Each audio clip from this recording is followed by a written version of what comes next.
Hello and welcome to episode 134 of The Thing About Golf, Golf Australia magazine's continuing quest to find the answer to that eternal question: what draws people so deeply into this game?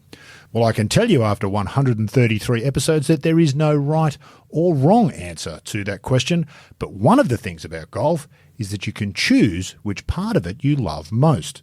For some it's the swing, others love clubs, while for many it's simply the joy of playing the game and trying to score. But for some, it's about the rules of the game. And so it is for our guest today, who spoke with John Huggan recently. Well, Huggy, true golf nerds will be familiar with our guest on this episode, but why don't you give a little introduction for those who may not be familiar with the R&A's, or formerly the R&A's, David Rickman.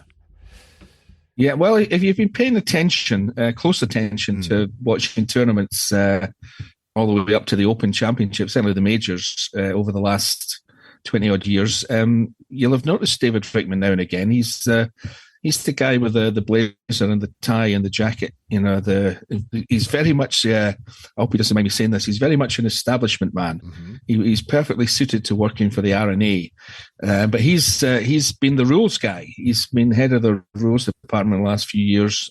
He moved into a few other things, but he's certainly the rules expert. I mean, he and I'm not sure whether it's on the podcast or whether we just talked privately about I took the referees rules test about maybe 10 years ago for a magazine piece, and much to his amusement, I struggled with some aspects of it, shall we say.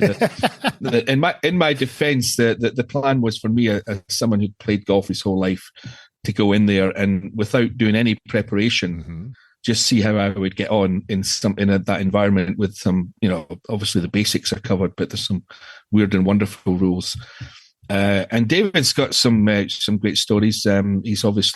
He's given rulings to just about everybody you can think of, and he's now retired. He's just retired a couple of months ago from the R&A. So I mean, we're not, the rules is not our favourite subject for everybody, but everybody's got, everybody will listen to this because we've all got instances where something happened on the course that was weird and wonderful and different. And I'm no different from that. I've got I cited a couple of examples. There's one I'm still extremely bitter about from back in the day that he didn't help me with. But it's an interesting chat for anybody who's into golf. You mentioned there he's the sort of the quintessential establishment man, and that's true. And he's probably also the quintessential rules person in many ways. But I would say this: he is the very best example of both of those species.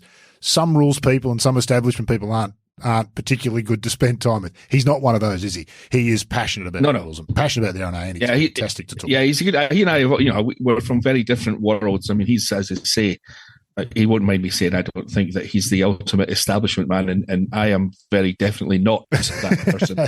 But he's always been great with me. I think the thing about my relationship with the R&A is that I think that we both realise at the end of the day we're on the same team.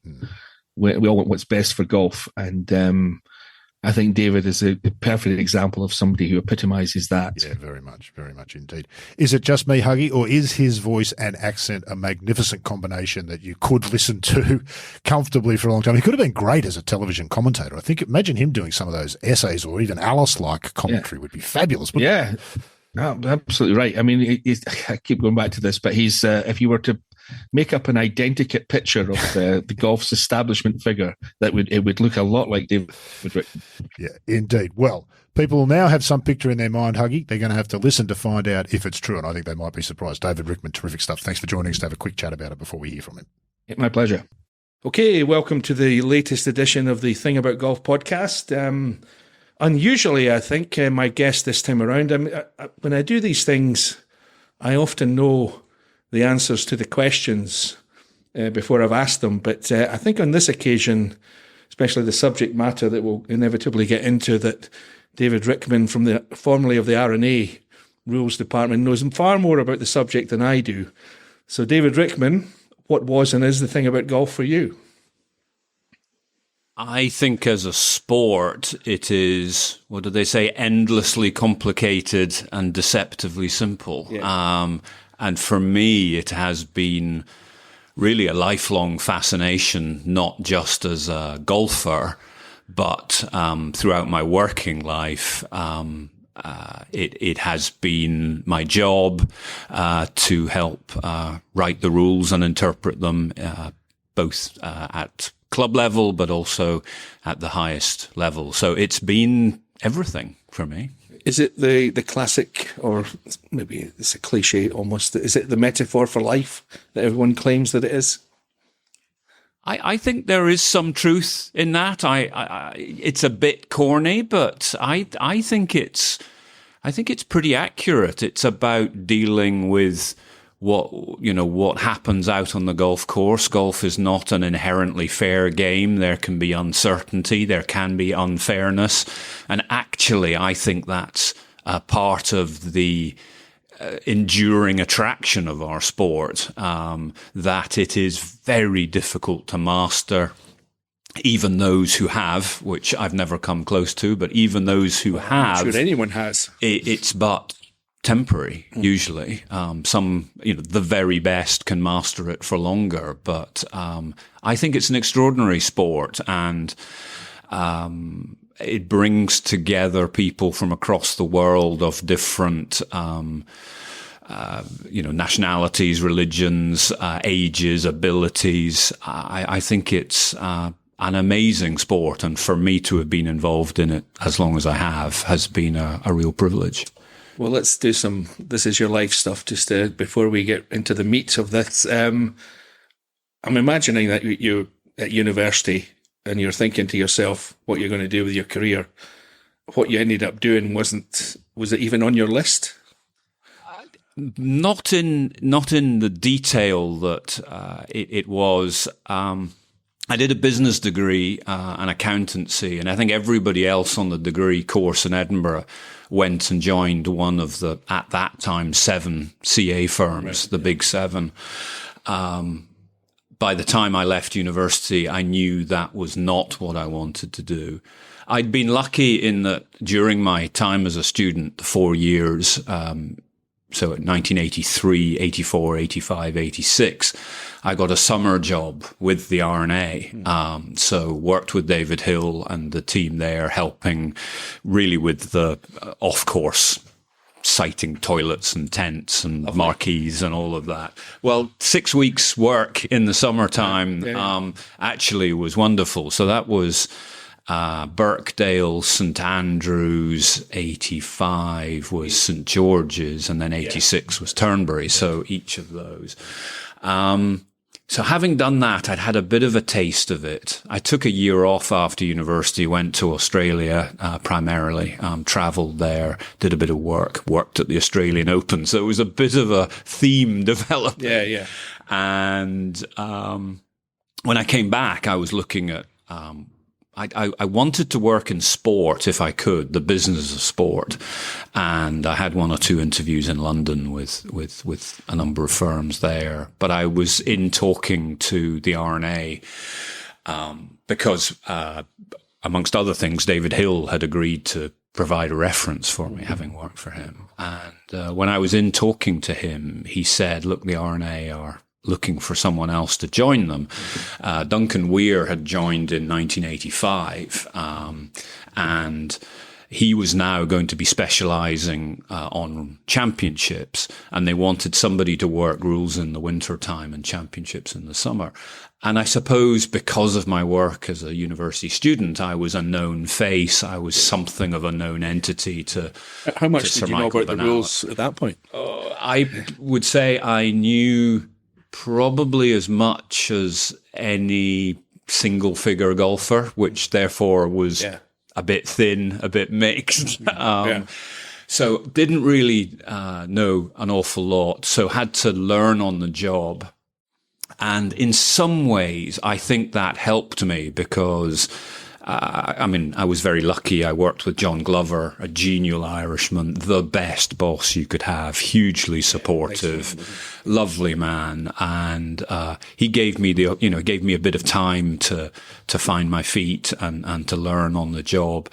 And as I say, looking back on it, I think that made me appreciate that whilst the rules of the time were very clever, they were really complicated. They were written by clever people. Yeah.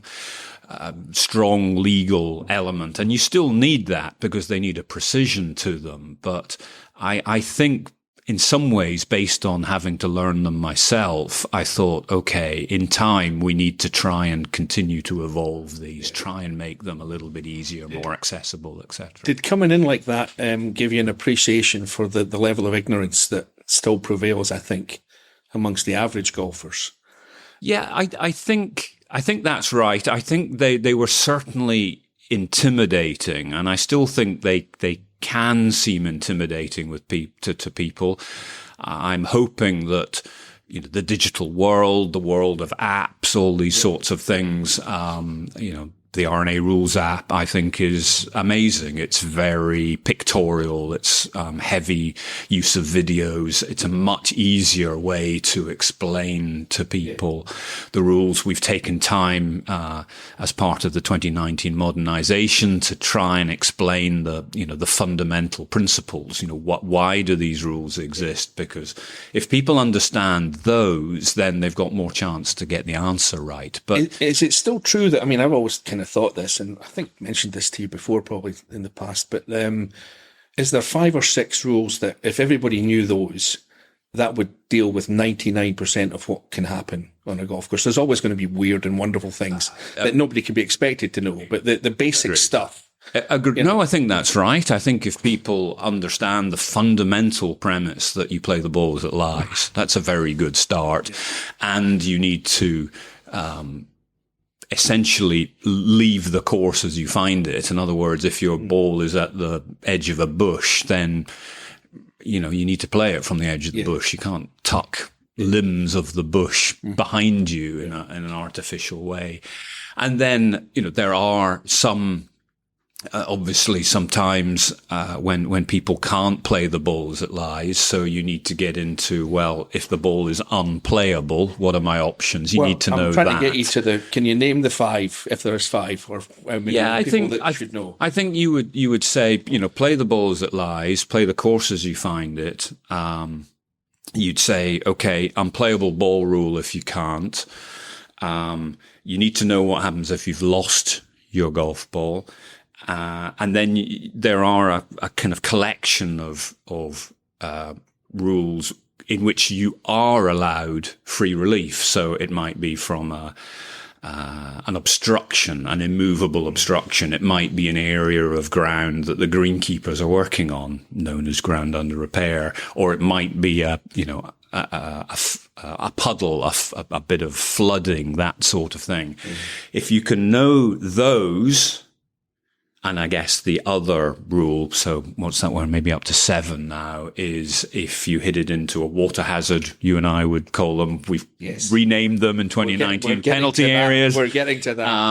And you need to know that. But there are consistent parts to all of that. If you're taking unplayable ball relief, a couple of those options are the same as if you're taking relief from a water hazard. So it was, you were asking for trouble when you had different club lengths for different situations. People were never going to know which one to apply. Yeah, and in some ways, it's a good point. I understand it. We talked long and hard about should we simplify it by having one measurement, and it's an example of the classic contrast between simplicity and fairness. When we looked at the outcome, if you're getting free relief, say from an obstruction, better to say, okay, well, you effectively go to the nearest edge, you take complete relief, establish a nearest point of relief on one club length. That gives you the answer that you want.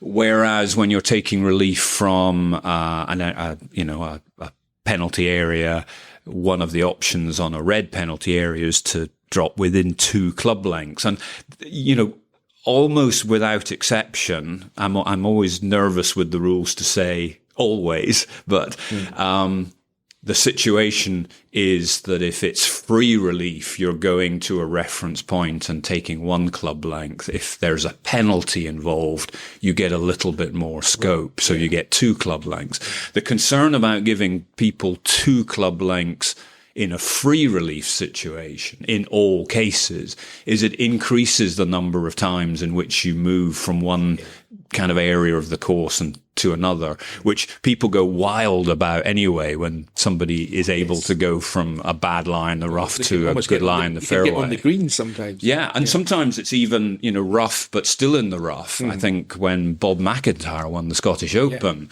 he was standing on obstruction in the rough, so he's entitled to relief. The ball was playable, but it was a difficult shot. By the time he'd taken relief, he had a better lie, I think a significantly better lie in the rough. He hit the shot that he couldn't have hit before. Yeah, and that's the way it goes sometimes.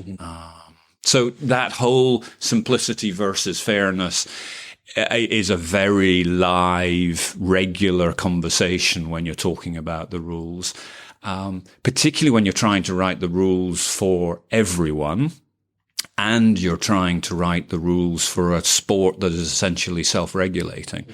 So we need to try and make the rules accessible and understandable to ordinary golfers so that they get it right or nearly right. Now, I'm like every golfer in the history of the game who's got one thing that happened to them that I'm still bitter and twisted about it.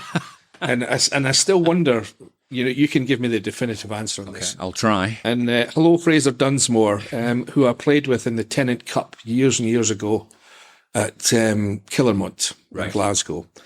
He and I are playing together. We've both hit it in the left rough. We're looking for the balls. He goes, found my ball, then hits the ball onto the green. Fine, second shot. Can't find my ball. Back to the tee, 3 off the tee, 4 onto the green. I'm marking my ball, and Fraser looks up and goes, "Oh, no," he says, "I've played your ball." Now, never a great feeling. No, he felt bad. Obviously, he suffered more than I did because he had to go back and do what he had to do. Now, my argument was that how could I possibly find my ball? It was already on the green. Yeah, I was forced to go back and. Sorry, you playing match play or stroke play? Stroke play. Yeah. Yes, I mean the big question, as you say, in for him, he's played a wrong ball. Yeah. So he needs to correct his error, go back, find his ball. I don't care about him, David. It's all about me. This part. Okay, if he couldn't find his original ball, then he's then back to the tee there. Now I got no joy for yourself. It's about what was the evidence at the time of the error being made. If you had evidence that he had played your ball, then we didn't know till then. So I'm afraid now that's not fair. It's not fair. It's not a great outcome. But I think it's these things sadly can happen. And when you're looking at that and trying to decide, okay, shall we change this? It's about, we want a better outcome than that. But we'd often talk in meetings about what are the unintended consequences of that? It gives a better answer in this case, but what about other situations? I should have been able to go back. Fraser dropped the ball where he played from and allow me to play on from there. That was my contention. Yeah. I was feeling really hard done by. Yeah, no, I can understand that. One of the, I'm sure we'll get into the Open, one of the rulings I found in recent times more unusual and more difficult was at Royal Portrush in 2019, which was an amazing championship. I think one of my favourites for all sorts of reasons. But a less good moment when I was called to the recording area when looking at the scorecard, and we had a query concerning David Duval, who had an absolute nightmare on, I think it was the new 7th hole, the par 5. Anyway, we were trying to work out whether his score was 13 or 14, which is that was a first in an Open. And anyway, we went through it and decided it was 13. So I left, and I was walking back to the office, and I'm thinking, did it really matter? Did it matter? But I'm thinking, I'm just, I need to go through this one more time, because I had a nagging feeling I was missing a kind of a stroke and this, and I was. And it turned into 14, did it? Oh dear! And I thought, this is going to go down well. So I had to find David in the players' clubhouse and say hello again. You're right to say, did it matter? Did it care? But I thought he needs to know that I'm sorry. We're going to alter this. So we put out a short note, first time I've ever done it, saying sorry. When we thought he took 13, he actually took 14. Yeah. What's your? I mean, you've got vast experience of dealing with players at the elite level. Knowing what I do for a living, and I've been dealing with them for a long time. How much do they know about the rules? And does it frustrate you that a lot of them don't know very much?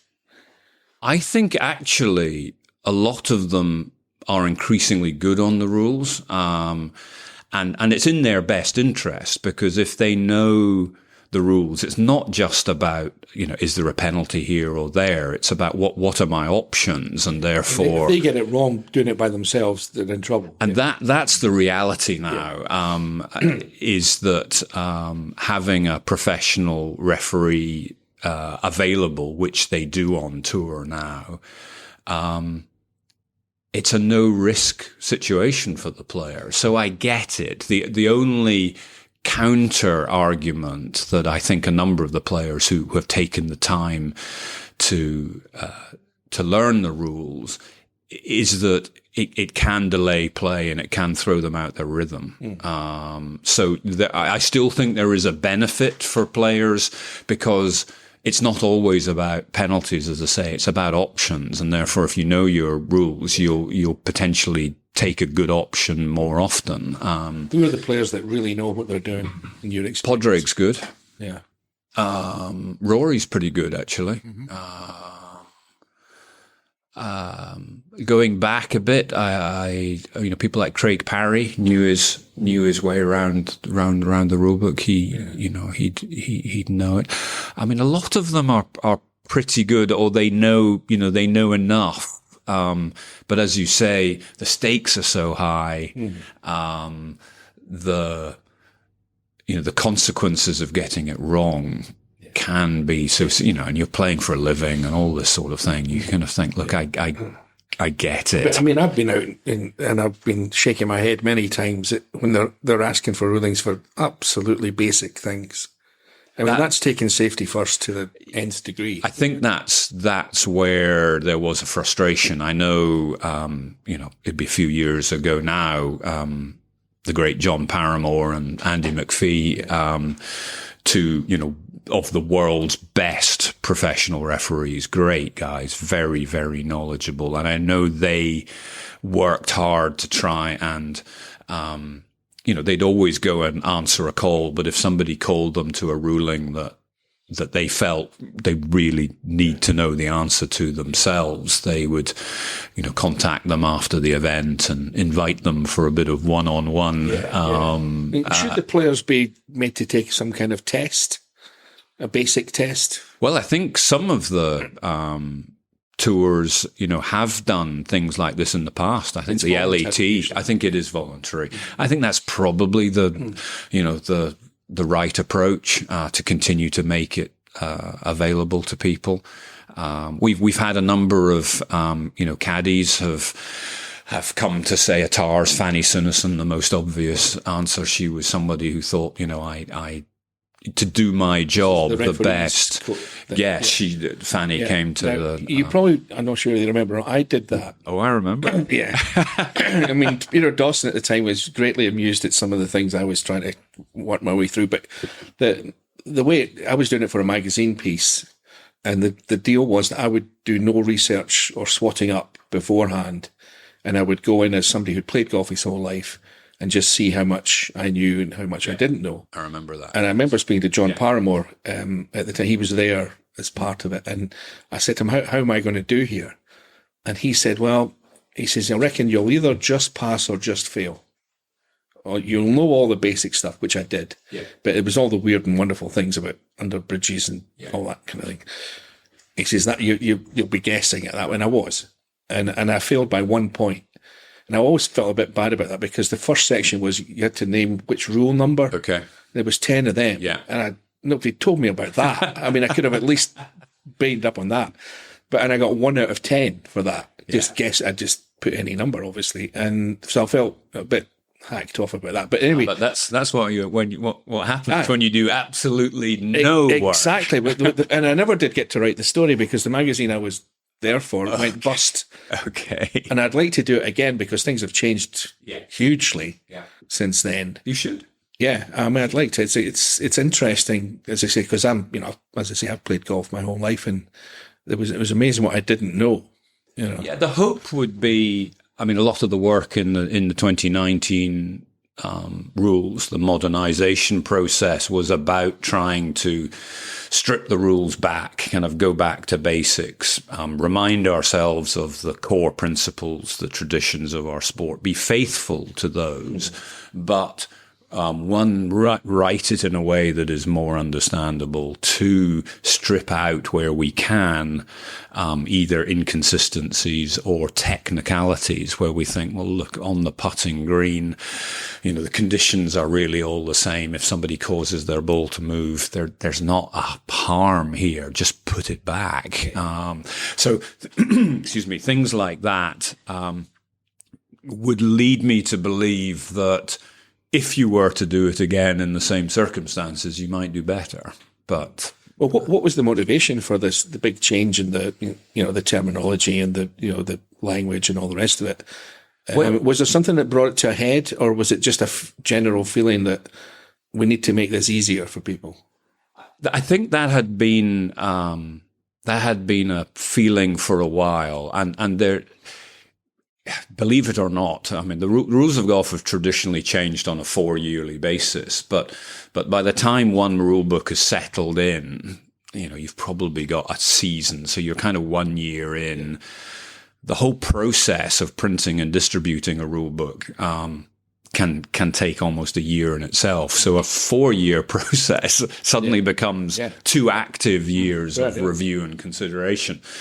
And we'd been toying with the idea of having a really good look. And we'd had kind of partial goes, but we knew we needed a bit more time. And it coincided with Chris Hilton coming in as chairman. And he contacted me and said, I've got an idea I want to share with you. And I jokingly say to him, it's not something we often encourage in R&A chairman. But anyway, right. he had this idea that we should undertake a big review. But then we quickly came to, well, how can we do it justice? And what we decided on, this is back in 2011, is that we would set ourselves almost 2 cycles of rules to do it in. Mm-hmm. But we still need a code in 2016. Yeah. But so we'll do some tidying up. And nothing happens very quickly, does it? So in essence, we agreed then at the end of 2011 that we would work on 2 projects. One would be the 2016 rules, which would correct any kind of things that needed more immediate attention. But the bigger project would be targeting 2019 or 2020. As it turned out, we felt we were ready to go in 2019. So that was good. So that suddenly meant that, okay, let's, as I say, strip it back to first principles. What are the key elements? Ideally, we wanted to make the rules significantly shorter. I think in the end they're very intimidating. They're still lengthy, and that was perhaps a bit disappointing. But it's you get it back to basics, and then you kind of think, well, we need to tell people this, and we need to tell them that because they need to know this, because golf is self-regulating. So it then kind of grows again. But I think the order is a bit more intuitive. The language is more intuitive. There's less reliant on decisions that we used to have a book of rules and then a very thick book of decisions. Now, we've still got a thick book of clarifications, we've now called them, but the difference is much, or many more answers are in the rule book now. So they're not hidden away from people. They're covered in the rules. So what were the biggest changes before and after? That's it. You went through that. So so quite a lot of work around the whole kind of taking relief from thing. You know, we had the whole. I mean, we gave very serious consideration to moving to placing in all circumstances when you're taking relief. That would be a simplification. Yeah, I'm going to get to the dropping thing. And then as we worked through it, while we were okay with placing on the fairway, as soon as you get into the semi and into the deeper rough, placing just feels too generous, particularly when it's almost like cheating, isn't it? Well, particularly when it's not a word you use very often, I know, but I can do it. Yeah, particularly when you combine it with free relief. You kind of go free relief. So are you then thinking, well, if you're taking a penalty, you get to place it, and if you're taking free relief, you get to drop it? But then that's a complexity that's going to drive people crazy. So in the end, we thought, no, dropping needs to stay. Yeah. And how did you come to where we are now? Well, probably the classic compromise. We felt that shoulder height was too high then. It created the situation where you were getting quite a lot of repeated drops, balls rolling here, there, and everywhere. Height, So you're just making a process longer. So reducing that height, and it was then a case of, okay, how do we do this for people who are out there on a golf course? You know, they're not going to have a measuring stick. No. That's not what we're trying to do. So in the past, we've talked about way back in history, dropping it over your shoulder, then it was shoulder height. So a consistent theme would be, okay, let's effectively pick a part of the body and say, well, you could have said waist height, you could have said knee height, you could have said ankle height, whatever. And after,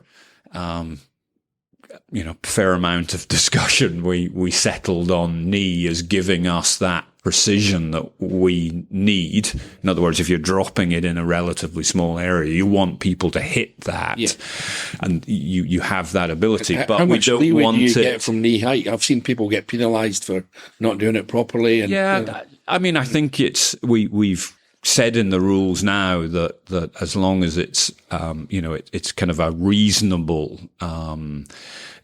golf is not intended to be always as exact as is the case. So you want to try and build in a bit of scope. Yeah. So, we say knee height.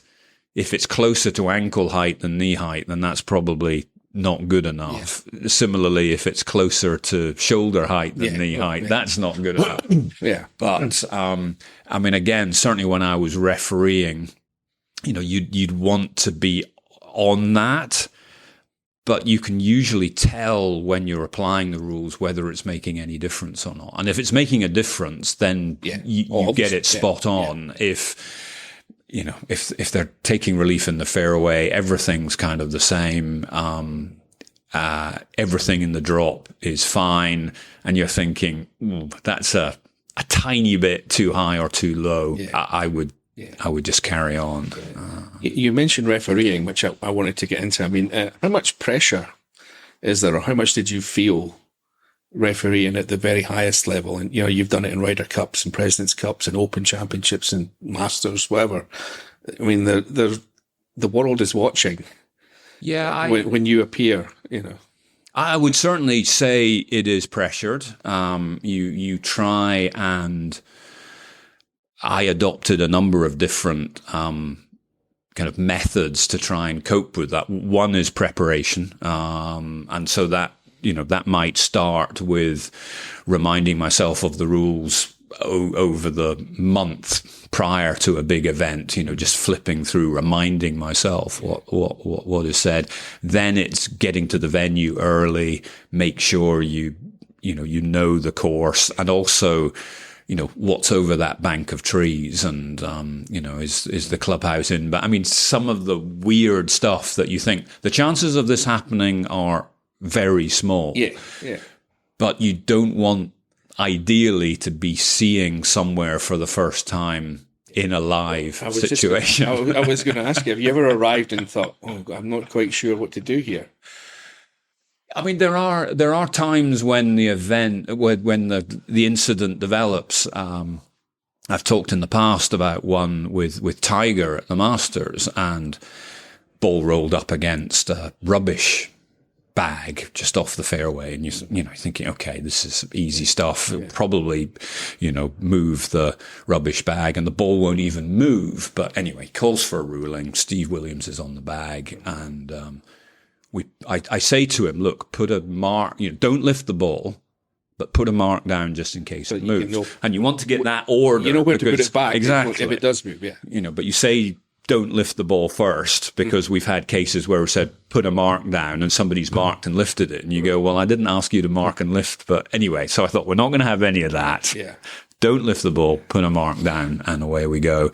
We'll move the bag. And so that was all fine. Lifted the bag. Ball didn't move. But in America, they love drinks with lots of ice. So this bag is obviously full of empty cups, but with ice, which has now melted. Move the bag. This water now cascades all over Tiger's ball. Right. And I'm thinking, well, that changes the lie as well. Exactly. Yeah, I'm thinking I wasn't expecting that. Right. And he goes, oh, what do we do now? So I played for time. I said, just give me a minute. I need to think about this. And my mind's now going at 100 miles an hour, because I'm thinking, well, this is connected to a permitted act. Moving a movable obstruction is allowable under the rules. So this is consequential to that. So surely that's fine. The water itself is, as described at the time, casual water, now temporary water. So you're entitled to relief from that. Mm-hmm. But just to confuse myself, I'm thinking, well, if a player worsens their own lie, they have to deal with that in some circumstances. This was man-made stuff, or the bag at least. Anyway, I was getting myself towards comfort around. I mean, this is all seconds, but feels like minutes. Because find that the camera's on him. Exactly. Every hole he ever plays. And but as this is going, fortunately, very quickly the water drains away, and Tiger goes, "Okay." And I went, okay, and headed off. Made your way, yeah. But you just think, so things like that can happen. But you're right. So for me, preparation, knowledge of the course, and then it's just about kind of breaking things down into, as simple a set of circumstances. Try and take the time, the actual event that you're in out of it. Golfer, golf ball, deal with it as quickly and efficiently as you can. If you don't know, get on the radio and call somebody in. It's interesting you say that, because does the identity of the player ever play into your decision making? And I ask that because the great John Paramore told me years ago that he, a couple of times, gave Seve a drop that he wouldn't have given to someone less talented, because he'd said to Seve, what shot are you trying to play, as you've done many times, I'm sure. And Seve described the shot. And John knew that Seve could hit that shot. Yes. But some Joe Blow, average tour pro, not so much. How do you deal with that? I think that judgment, which I think is right in the rules of golf, because it gives that element of fairness. Is there a reasonable stroke you can play in these circumstances? It would be hard to come up with a shot that said he couldn't hit. Of course. Exactly. Yeah. So I think it's right that the rules have that provision in them, but it's hard as a referee because you almost instinctively bring your own limitations in, and you have to actively think, this is not about whether the stroke is reasonable for me. This is about whether it's reasonable for them. So that's more about the kind of questioning that goes on. If someone says, yeah, I'm going to do that, it's kind of really, are you sure? Are you, sometimes I've even seen, I haven't done it, but almost referees saying, look, ultimately, if you say you can play this shot, I'm going to believe you. But, you need to remember that, the locker room are watching and they'll form their own judgment. So, I ask you again. I mean, Andrew Langford-Jones, who you'll know well, as I do, he tells the story, and Jeff Ogilvie tells the same story about Jeff. There was a advertising hoarding thing in the way and Jeff had an awkward spot and all the rest of it. And Jeff says, well, that's in my way. I'm going to hit this shot. And Andrew Langford-Jones said, no. You can't hit that shot. So then Jeff proceeded to hit the shot and hit the thing and just, and made him look stupid. So there's always that danger as well. Yeah, there is. And I suppose ultimately, you're trying to balance, you're applying the rules to be fair to the field. So it's not just giving an answer to you because you're the person in front of me. But then you've got the whole element of giving the player the benefit of the doubt and believing them if they say, no, I would take this on. Match play is sometimes even more because there's that whole element of, I can't. You're preempting me on the things like, because I was going to ask you about the Ryder Cup and President's Cup and match play, basically match play. Is there more pressure involved in that? Because a guy asks for a ruling and it affects directly the other guy. Yeah. Far more than, it's an indirect, more, or certainly not as direct if he's just a member of the field, as opposed to the direct. I think that's right. As you know, stroke play can almost morph into match play in the latter stages. Well, as it does, that's when it becomes interesting, I think. Absolutely. But I think match play does bring an element into it. Maybe very fortunately, the Ryder Cup singles match I refereed was Rory McIlroy against Ricky Fowler at Gleneagles, where Rory just went off like a train, and I think he was maybe 7 under par for 8 holes and 5 up. So and not seeing much of the golf course other than the middle of the fairway and very close to the putting green. But it can be tricky. I think particularly in match play, when you have a 4-ball, just because you've got 4 players, 4 golf balls, 4 caddies, and as you say, very often, if there is a ruling, everyone in that match has something at times they want to say about it or an opinion. So at times you have to just try again and fundamentally deal with the player of the ball who's involved. And there have been times when you've just had, look, this is this is a difficult situation. It would be easier if we can have this as a one-on-one conversation. But equally so sometimes. And I've told this story, it's not match play, but stroke play at Wentworth. I get called to a ruling left-hand side of 16 with Rory, and his ball is, buried quite deep in a bush right next to a permanent sign. So he's saying, well, I'm not quite sure what to do here. Got this sign in the way. And I said, well, okay, so what stroke would you play? If the sign's not here, that, have we got a reasonable stroke? And if we do, we'll work on it from there. But if not, well, so think of it that way. If the sign isn't there, what you going to do? And Rory says, I think I'd have to go unplayable. And I said, okay, I think that's our answer in those circumstances. Yeah. Now, I was lucky. Rory was very upfront with me, and I said, okay, in those circumstances, that's what we need to do. We're not getting free relief from the sign. We're taking a penalty drop from the bush.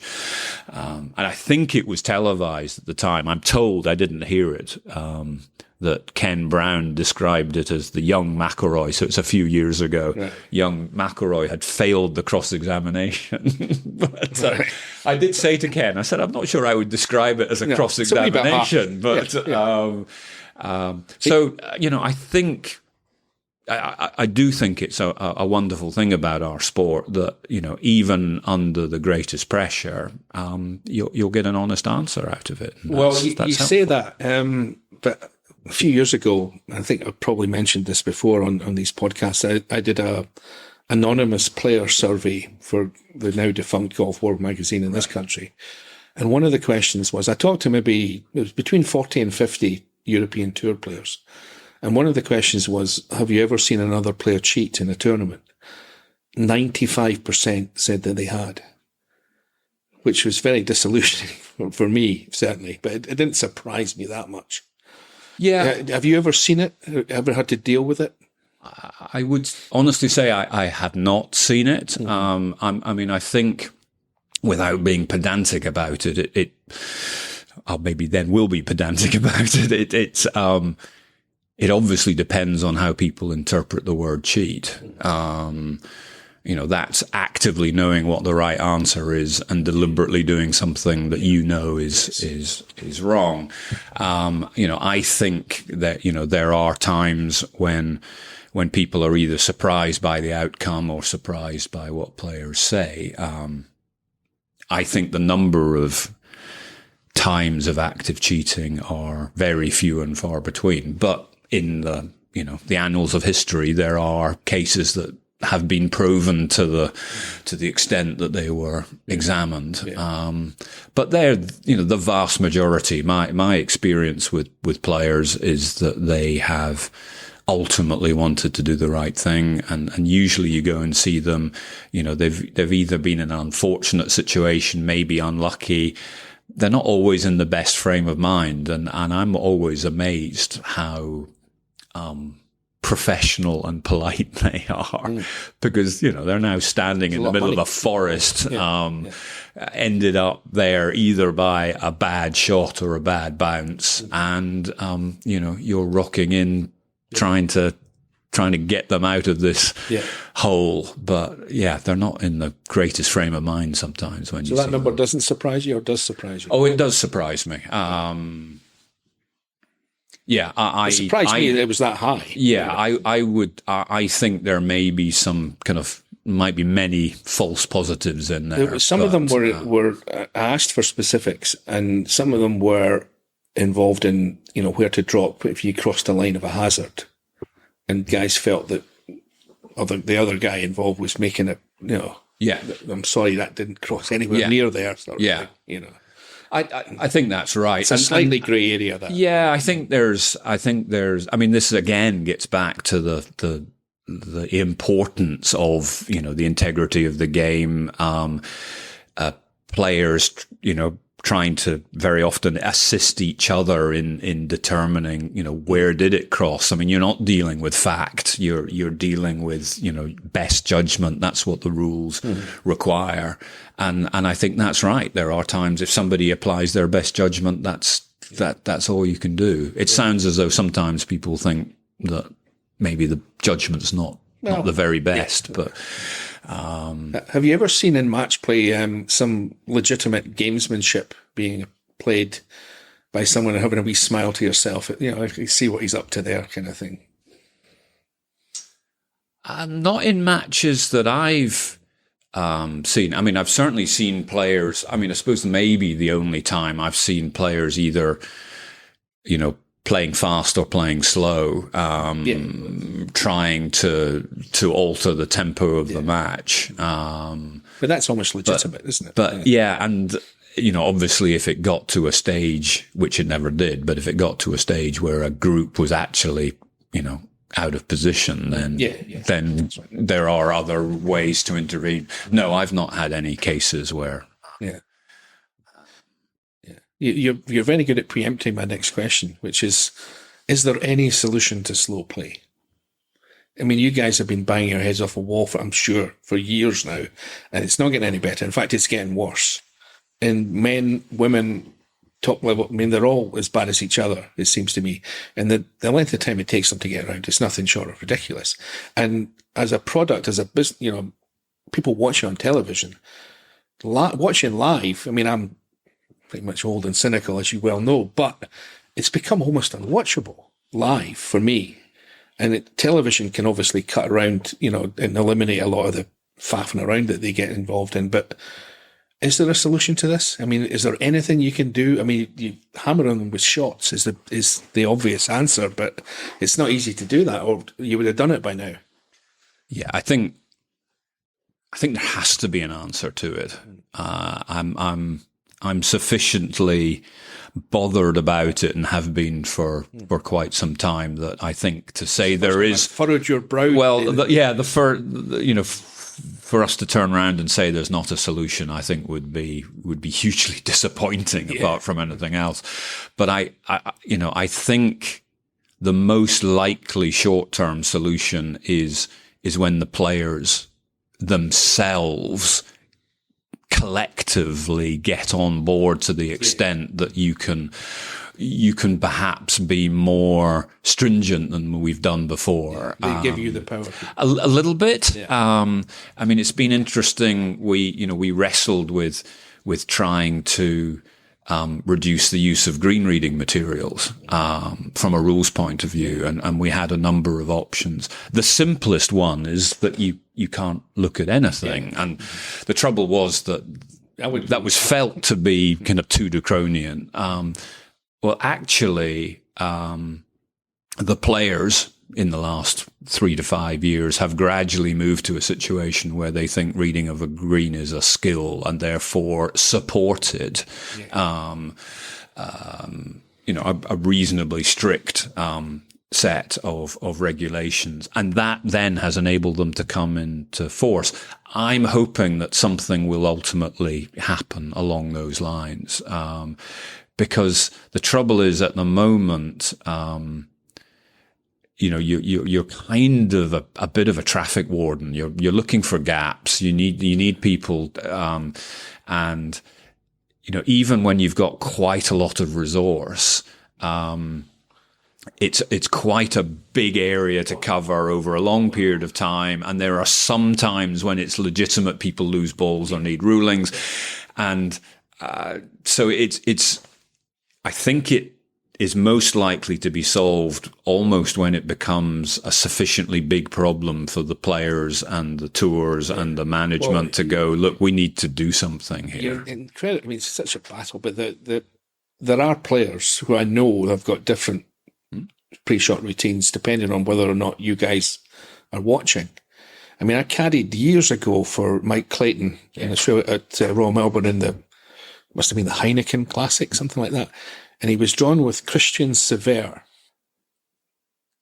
I wanted to kill Christian Sever. And I'm only the caddy. And he was so slow. And our friend John Grant, who's now with the St Andrews Links Trust, was with the European Tour at the time. And he showed up to watch for 2 or 3 holes. Sever immediately speeded up. John Grant disappeared after 3 holes. And Sever went back to what he'd done before. How do you police that? I mean, it's tricky, and also when you walk with a game, which I've been lucky to do, actually a number of them walk very fast. It's almost quite difficult to keep up with them. So I think one of the challenges is that our current system times how long they play the shot, and then we monitor via how much time we've allocated. But it's I know the DP World Tour had their shot clock masters for a while, where they had, they literally timed every shot of every player on every hole. Trouble is that's very heavy on resource.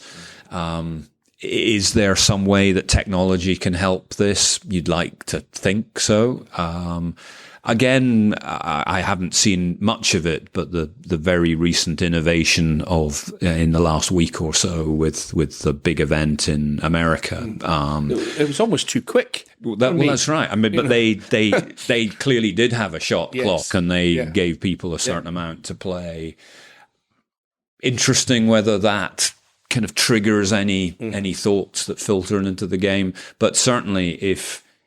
I'd love to see a position where the game is quicker. I mean, I love watching the best golfers in the world, men and women, play golf. I'm less enthusiastic about watching them think about what they might or might not do. There you go. Well put. The other big thing, of course, and you won't be surprised to hear me bring this up, is the distance thing at the elite level. The harsher critics might say, look at what you've tried to do in the last few years and come up with what you have come up with, that you've failed miserably to do anything significant that's going to make any kind of real difference to how far these people hit the ball. As again, at elite level, we're talking about. Is there going to come a time where you guys, or the RNA and the USJ, are just going to say, right, we're doing it, and not going to listen to what the equipment manufacturers, who seem to have an inordinate level of power or influence, at least in these decision-making process?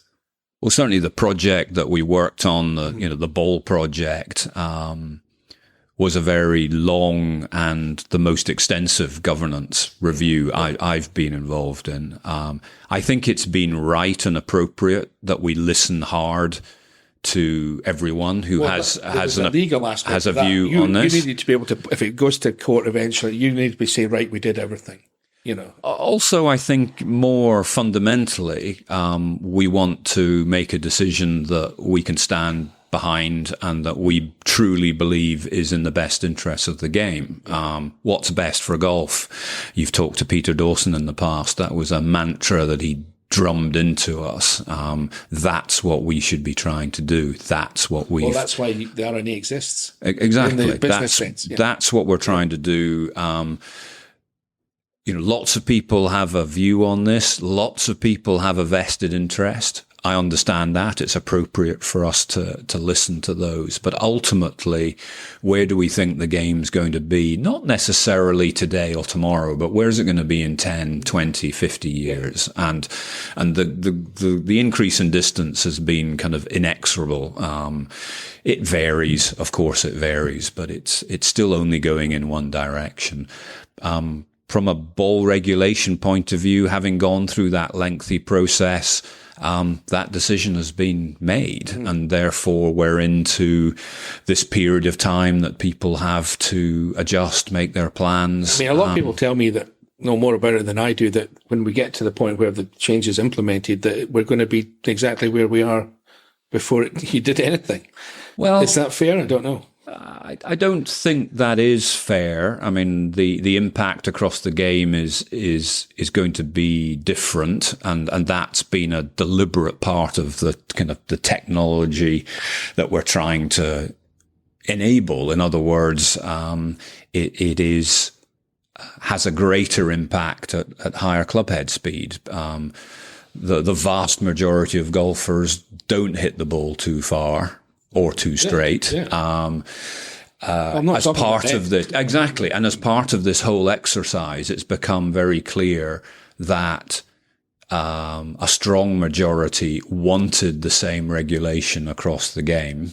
So that is what we've done. But inevitably, it means that there is an impact. But I think the impact for you and me and the ordinary golfer is going to be negligible, well within my margin of error, certainly. If you've got a technique that's bad, you've no idea how far you're going to hit it anyway. So this is completely nonsensical argument. But at the same time, I do, and I subscribe to the notion that you want. I think one of the beauties about golf is that you can play on the historic venues, and that players of different abilities can do that. I mean, it's if you saw that in another sport, you'd be going, wow, what, that's amazing. So I think it's fair to try and preserve that. Here's the ultimate question for somebody that was as heavily involved as you were. If you didn't have to listen to anybody and you just went with what the RNA and the USGA wanted to do, would it be any different from what we've done? I don't think it would be any different, because all that we've been able to do is by listening hard to the different views. Yeah, but eliminate that part. But I don't just do what you think is the best for the game. That's what you're there for. That's what you're employed to do. I think our role is one of collaborative leadership. So I think that collaboration is really important. This is not just what we think, because otherwise we would be limited by our experience. Why wouldn't you want to get the views of people from around the world? If you're a benevolent dictator, you don't really care what anyone else thinks. I think benevolence really important in that. And to be benevolent, I think you have to listen. So I don't think we should make any apology. People ask me, often, where do we go back to then? And my answer is always the same, is that we go back to the point where they started messing around with the old course. The point where the old course was deemed to be insufficient challenge or length or whatever, where you want to put it. That's where you go back to. You go back to certainly before they started building tees off the premises and using tees that weren't even on the golf course. I mean, you mentioned Peter Dawson. I mean, I pissed him off royally at an Open here at St Andrews by saying that this is the first Open ever to be played on 5 different golf courses at once, which was true. It's a bit unfair. But he didn't want to hear it. They were even a tee on the Himalayas. There was tees out of bounds. That to me is hang on, this can't be right. Well, courses are always going to evolve, and I think that's fine. Human endeavor always evolves, and that is fine. What we're trying to do, I think, rather than we've deliberately tried not to, as it were, try and identify a period and say we're going back to that. This is about the positive evolution of our sport, and we should be looking forward in particular, and that process, as we have said, leads us to believe that we don't want to see inexorable, constant, gradual increase, and therefore we need to take steps to. From my point of view, what I do for a living, it's getting very difficult to compare eras now, because the game is so different.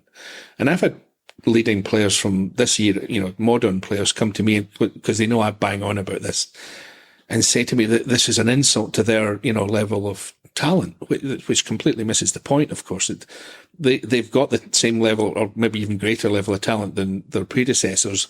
But my point is that the way the game is now for them, there's no need for them to use all of it. They've become very, very good at very one-dimensional way, very narrow, certainly, way they play. I mean, they all play they're all got the same incentive. How far can you hit it is their first priority these days. Now, distance should be an advantage, but not the overwhelming advantage that it seems to be now. Yeah, I think there's undoubtedly, as we worked through that project, we were very keen to see, skill and talent as the predominant determinants of success. Luke Donald got to number 1 in the world playing the way he did. I mean, he held everything for 18 months, admittedly, but nobody's going to get to number 1 in the world playing the way he did ever again. The way it's going. Well, I think the game's diminished by that, I think. Certainly if the variety of skills is not as broad as it was, that is something that has been the questions asked are not as broad. The talent level it'd be ridiculous to argue that it's not as good, at least as good as it's ever been, but the talent they don't have to use it. The talent level is extraordinary. I think that, the questions that they're being asked are slightly different. And I think, because courses are prepared in different ways, and that has always been the case. So that there is always a challenge, I think, comparing one generation to the next. I think I understand that it happens, but I think it's a difficult thing to do. And comparing this latest crop of the very best golfers with others it's always tricky. So, it's a really difficult, it's, an area that has been difficult in the past. It continues to be difficult because we're trying to write a set of regulations that work for our sport, and our sport has never been more diverse. And that's a wonderful thing. Yeah. But when you're trying to write essentially one set of regulations for that huge, that very broad set of individuals, it's very challenging. Do you find that, you have to, the USGA are kind of joint ventures with the R&A and all this. Now, I lived in the States for 8 years and played a lot of golf with Americans, obviously. It seems to me that the attitude to the game is different there. Certainly to the rules, they were less concerned with playing by the rules over there. They had things like shot control and all this nonsense, and the preferred lies, didn't seem to worry them too much. And it was different. I think it was a bit of an adjustment for me in the way I thought about it. Have you found that is it same at the level that you were involved in? Is the USGA's attitude to this whole thing different, or are you all on the same wavelength? No, I think we're on the same page. Mm-hmm. A lot of my work in 37 years was working with the USGA. We worked very closely. I think actually for our sport, it's been a really positive thing because it gives an immediate set of checks and balances. We're talking about something important to get their perspective, understand how this plays out in the States. And I throughout my time, it was a very positive and beneficial process. So, we're very much in one mind. Equally saying that, very often at a meeting, if there were 10 people in the room and there was a split view, it wouldn't necessarily be split on organizational basis. It would just be different people, trying to do what's best for golf, having a different opinion. I've been, God, this drives me nuts as well. The language that we've now descended into, this descent into pedantry, as I would argue. Why, in such a rich and vivid and, illustrative language that golf had, why would you change that? Who was driving that? Did that come from America? I would imagine they would be more into that than the R&A would be. Yeah, I think again it was debated long and hard, and it's going back to accessibility. It's about promoting comprehension. It's about recognizing that. Was it that hard to understand what, Well, that's a hazard. Oh, okay. Now we're going to call it a pet. Well, you're just calling it something different for the sake of, I don't know why. But it also, I think, recognized that, the English language was not always going to be the first language of golfers. So you put that in the mix, and then you look at things like, talking about, water hazards, penalty areas. We wanted to and have changed that interpretation to much more clearly include parts of the course that have no water in them. So as we debated it, we thought it is better to have a non-specific reference here. So in other words, a water hazard doesn't have to have water. You could imagine if we'd left it alone, we'd have a lot of people saying, how can this be? Because... I follow that logic. But then we're now in the situation where we've got penalty areas where it's not necessarily a penalty. You can always have a go at hitting the ball. You can have a go, yes. Yeah. But if you don't want to take it out, it is going to cost you a penalty. Well, so it's not, it's not ideal either. And it gave us the ability when we separated hazards. It gave us the ability to treat bunkers as separate because previously they were lumped in. Water hazards and bunkers were hazards, whereas again the process was to separate bunkers so that we could treat bunkers differently. Water hazards or penalty areas, you got me going now, are now a distinct and separate part of the golf course with rules that are. But what was wrong with all square? Now we're tied. Yeah, again, if people want to use all square, it's fine. They do, and people like me always. You're never going to get me to say tied ever. Well, we referred to all square. You'll be pleased to know in the 100th anniversary of the Walker Cup here. Again, tied is if you forget about the knowledge we have and you're new to sport, the notion that a match is drawn or tied is described as all square. Is it that hard to define it for somebody one time and they go, all right, okay, and they know it then? Well, again, it's the feeling that some of the language was archaic, which personally I quite liked because that was what I was used to. Yeah. But it's not just about trying to write the rules for people like you and me. No, so I'm sure I could be accused of taking a simplistic view to all of this, but that's my job, is to sound off about things that, anyway. I'm conscious that we've talked already for more than an hour, but I wanted to finish off with a wee bit on the evolution of the R&A. I've been, had an involvement with the R&A for long when I played way back in the day, and things have changed a lot from the days when there was a wee guy called George who had a nickname Peg Leg that you would never be able to use. George Dunn, I think it is. There you go. Yeah. He drove around in a little mini moke. I met George, and he was he did everything back in the day. I remember playing in the amateur championship here at St Andrews, and I was the last game. We went extra holes, and we were the last game on the course.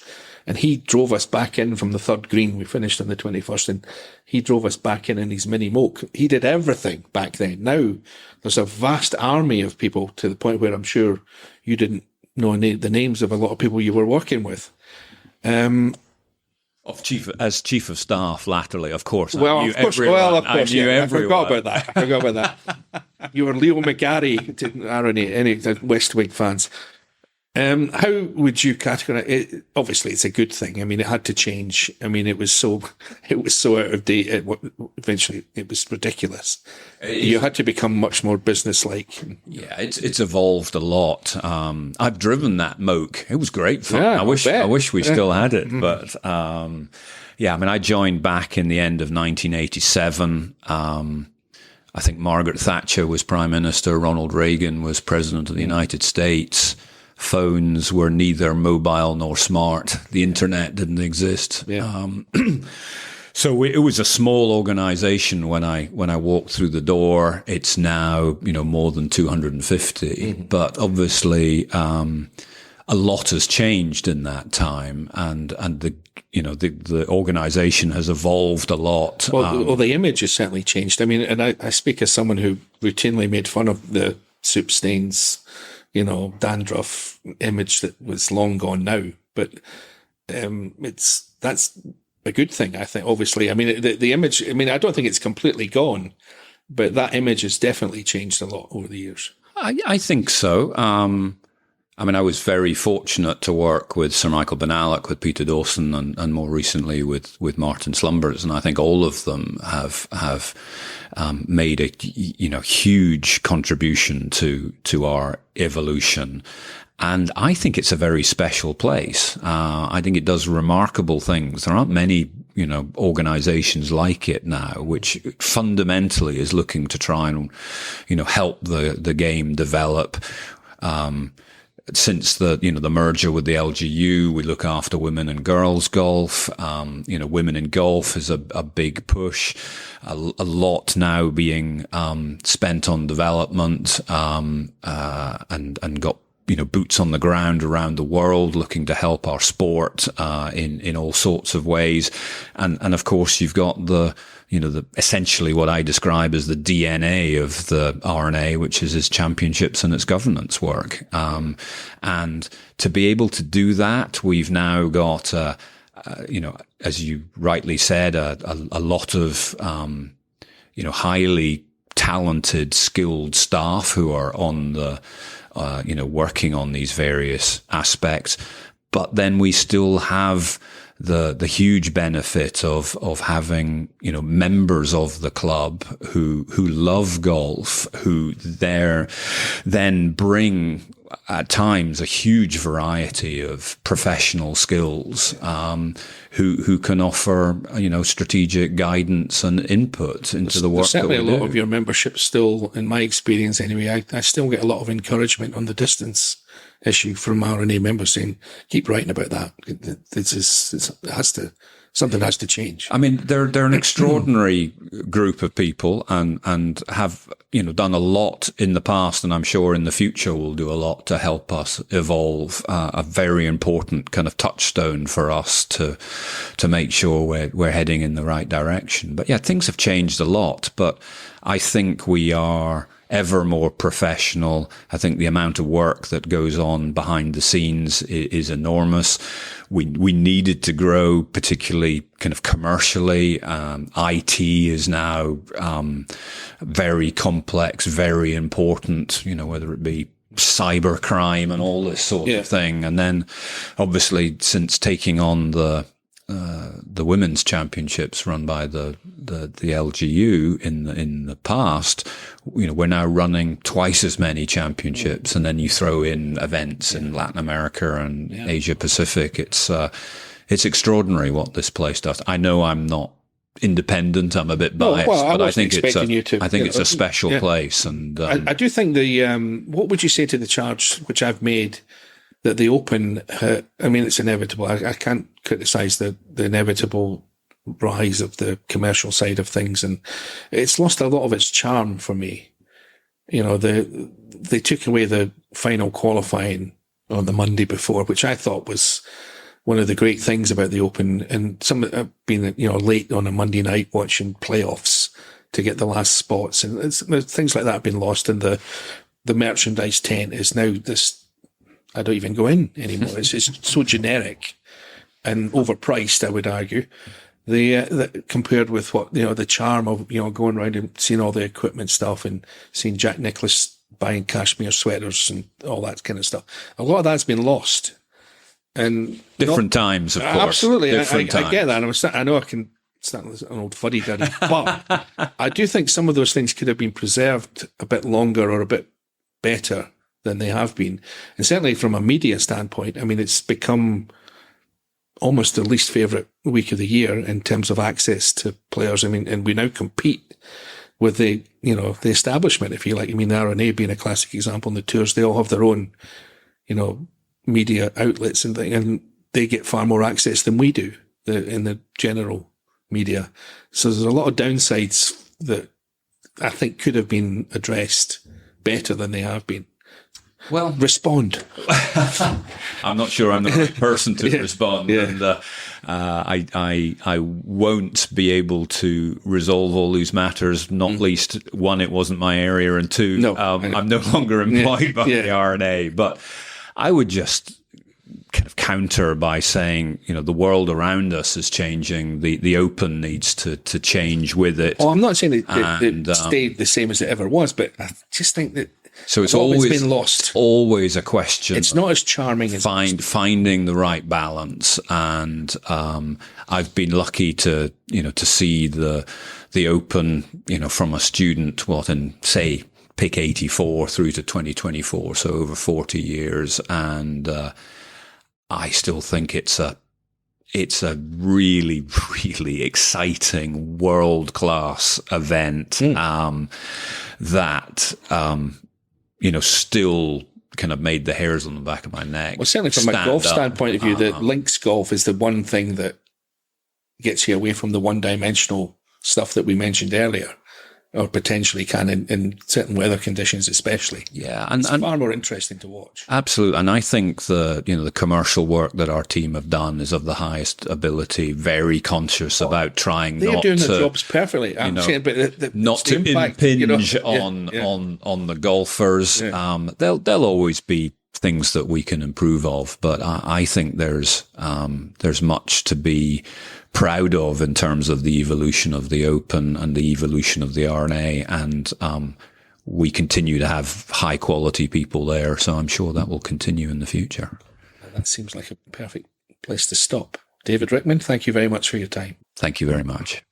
Well, that's it for episode 134, but I hope you've made the effort to follow the show, because on our next, we'll hear from this man. I don't know whether it was just the time or didn't feel like money was quite as important as perhaps it's regarded now. That's one of the game's brightest minds and a fine player in his own right, Greg Turner. Next time on The Thing About Golf.